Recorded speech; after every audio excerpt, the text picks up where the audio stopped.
please welcome Jim Carver.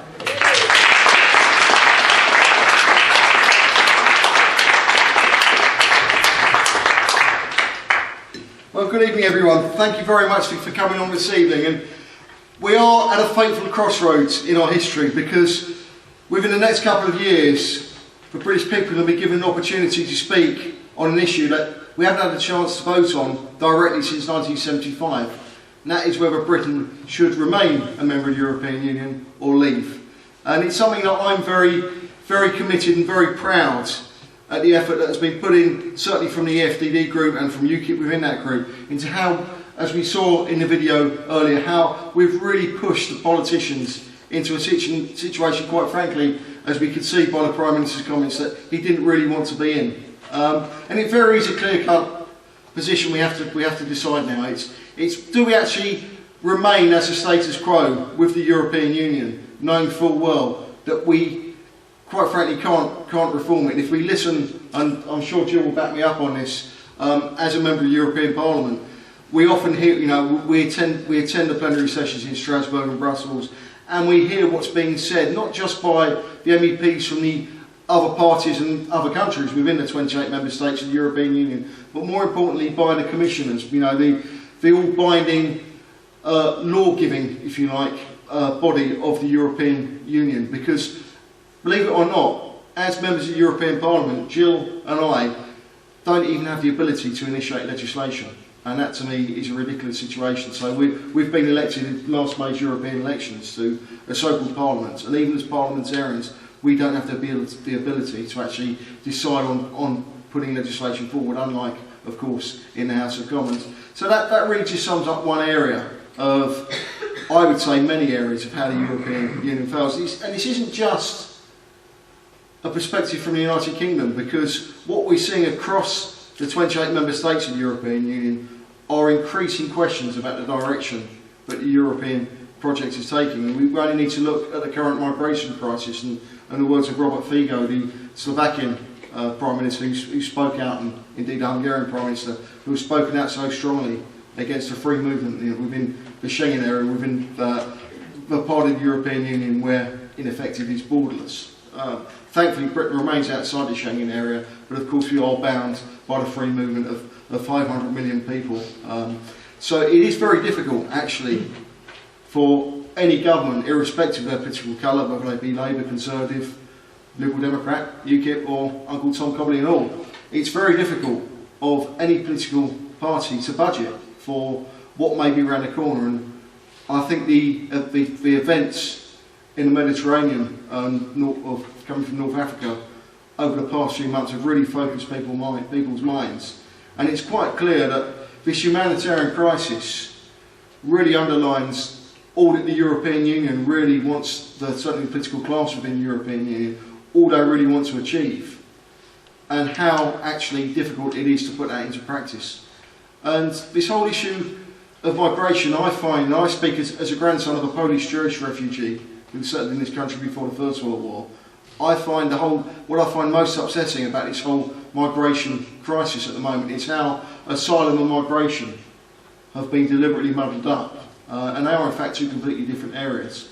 And one only needs to look at the current situation in the camp in Calais they refer to as the jungle, where there are now 6,000 people trying to bide their time to try and gain access to the United Kingdom. But of course they're already in a safe country, and under the 1951 Convention on Refugees, they are in a safe place. But what I found particularly upsetting and alarming was a respected Muslim charity, the Human Relief Foundation in Bradford, do sterling work supporting Islamic charities across the globe, have been sort of doing a lot of work in the jungle in Calais, and they've actually pulled out now because they said it's quite clear that 80% of the people in there are single young men.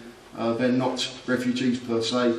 They are economic migrants. And so what the Human Relief Foundation have done is moved away and have actually now putting their resources into Lebanon, Jordan and Syria. So they're very much taking a different approach. And what I find frustrating is how, certainly in the European Parliament, if you raise concerns you're somehow called a xenophobe or a racist. Well, I'm very proud of my own diverse background, as indeed are many members of my party, not just within UKIP, but actually within the FDD group, because this meeting is organised by the FDD group. We have 7 nationalities. You know, it's not just British people who are becoming increasingly alarmed about the direction the European Union is going.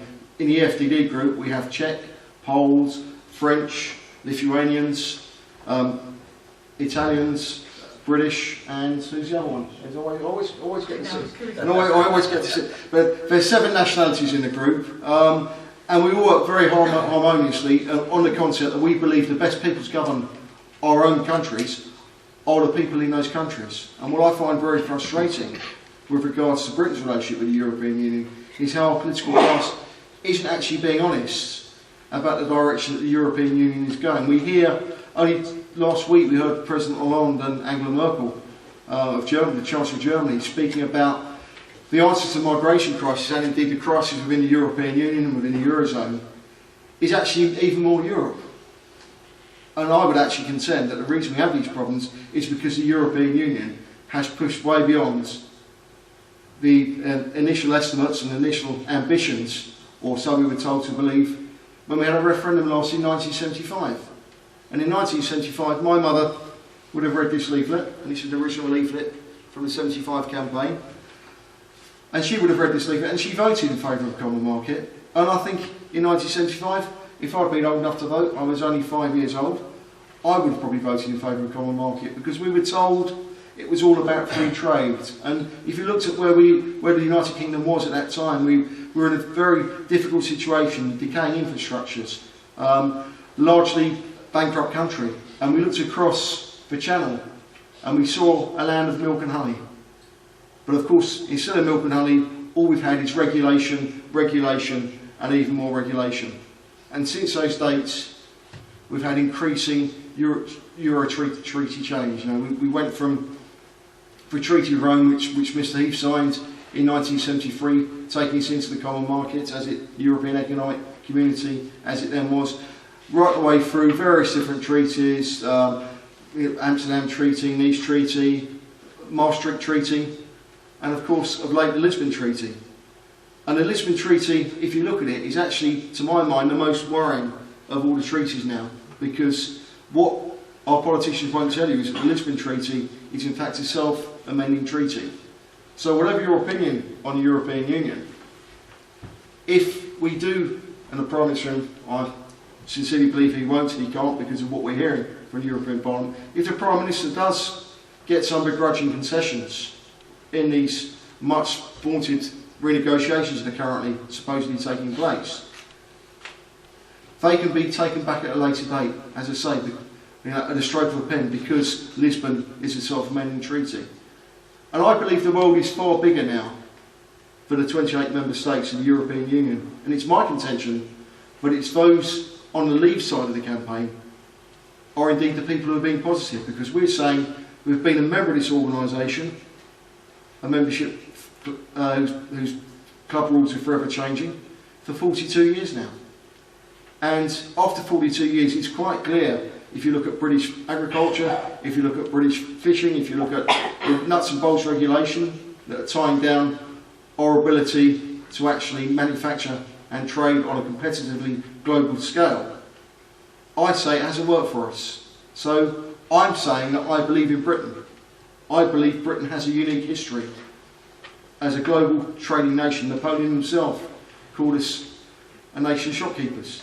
So I say there is this ability to wheel and deal. We are natural fixers, natural businessmen. We need to be reaching out beyond the European Union. We need to be reaching out to an organisation, for example, that makes up 25% of the world's wealth. An organisation that makes up 15% of the world's population.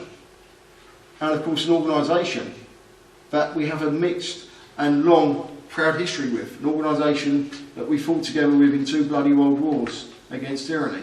And that organisation, ladies and gentlemen, is the Commonwealth. And I believe personally we have far more in common with the Commonwealth family of nations than we do with the European Union.